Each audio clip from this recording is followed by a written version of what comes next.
All right, guys, so I obviously have my new Sony A6400. I normally would not be able to film right now. It's about 9 p.m. and it's dark out. The sky is not pitch black, but it's pretty dark.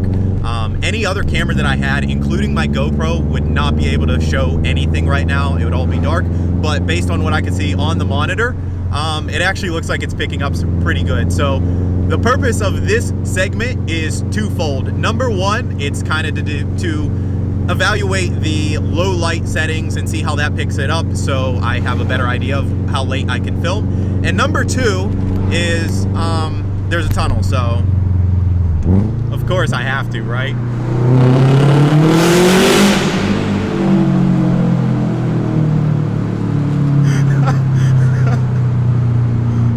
Sorry, really sorry, but I'm not that sorry. People are gonna hate me. People are going to hate me. People are gonna be reporting me. Oh man, I'm that guy. I'm so that guy right now.